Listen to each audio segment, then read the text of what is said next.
বন্ধুরা, আজকে আমরা পঞ্চম শ্রেণীর গণিত বইয়ের অনুশীলনী ৭ এর ক দশমিকের ভাগ এই ১৪ নম্বরের ৪টি অঙ্ক আছে। এই ৪টি অঙ্ক আমরা করব। এই দশমিকের ভাগে দেখো ১০ এবং ১০০ আছে। দশমিকের ভাগে যদি ভাজক ১০ এবং ১০০ থাকে তাহলে সেই অঙ্কটি করা কিন্তু খুবই সহজ।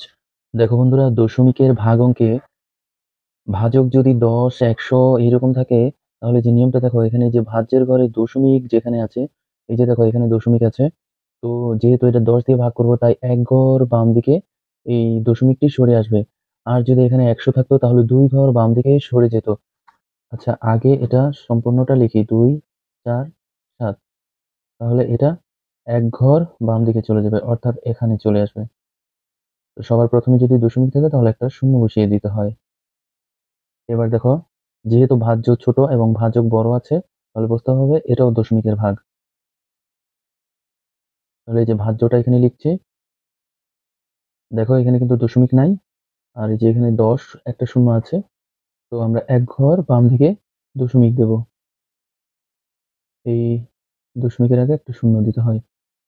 এবার দেখো এখানে ৫.১ এটা হচ্ছে ভাজ্য। আগে লিখছি ৫ দশমিক, দুঃখিত, এখানে লিখবো ৫, তারপর লিখবো ১। দশমিক কিন্তু এখনো দেইনি। দশমিকটা কোথায় দেব এবার খেয়াল করো। এই যে দেখো ৫ এর পরে যে এখানে দশমিক আছে। তাহলে আমরা কয় ঘর বাম দিকে নেব? এখানে শূন্য আছে ২ টা। ১, ২। ২ ঘর বাম দিকে আমরা এটা দশমিকটা সরিয়ে নেব। তাহলে এখানে আমরা একটা সংখ্যা পাচ্ছি, আরেকটা কিন্তু পাচ্ছি না। তাই আমরা আরেকটা শূন্য বসিয়ে এই যে এবারে কিন্তু আমরা ২ ঘর বানিয়ে নিলাম। এই ১, ২, ২ ঘর বাম দিকে এবার দশমিক বসিয়ে দেব। তো দশমিকের পূর্বে একটা শূন্য বসিয়ে দিলাম।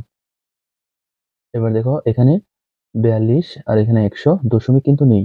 যেহেতু ভাজ্য ছোট তাহলে বুঝতে হবে এটা দশমিকের ভাগ।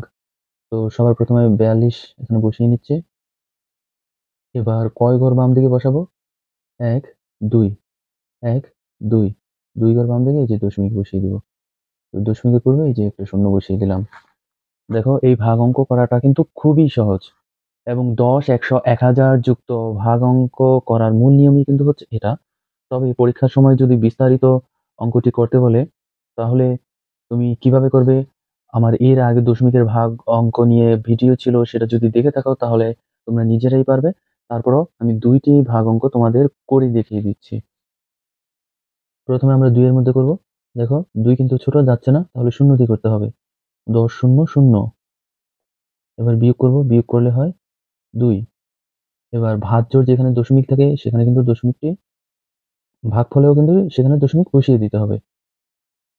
এবার আমরা এই ৪ টা এখানে কেটে আনবো। এবার ১০ দ্বিগুণে ২০। ২ বার দিয়ে এখানে লিখে দেব ২০। বিয়োগ করব, বিয়োগ করলে হয় ৪। তো এই ১০ এই ৪ এর মধ্যে কিন্তু যাচ্ছে না। তাহলে এই যে ৭ আছে, ৭ টা এখানে কেটে আনবো। ৪ ১০ এ ৪০। এবার বিয়োগ করব, বিয়োগ করলে হয় ৭। এবার দেখো কেটে আনার মতো কিন্তু কিছুই এখানে নেই। তবে দশমিকের পরে আমাদের প্রয়োজন হলে আমরা শূন্য বসাতে পারি। তাই ভাজ্যের ঘরে আমরা একটা শূন্য বসালাম। এই শূন্যটাই আমরা এখানে বসিয়ে দিলাম। এবার দেখো ৭ ১০ এ ৭০ মিলে গেছে।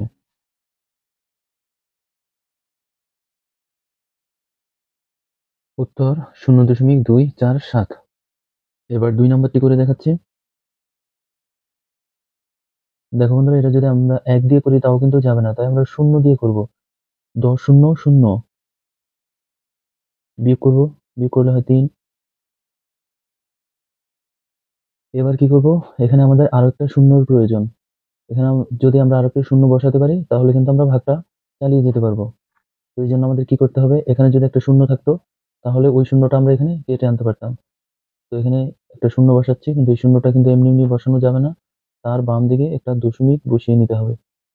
এবার ভাজ্যের যেখানে দশমিক থাকবে ভাগফলে সেখানে দশমিক বসাতে হবে। এবার আমরা এই শূন্যটা কেটে আনলাম।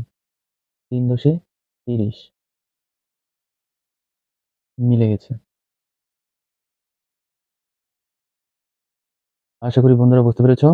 পরবর্তী ভিডিও পেতে চ্যানেলটি সাবস্ক্রাইব করে পাশে থাকা বেল আইকনটি বাজিয়ে দিও। ধন্যবাদ।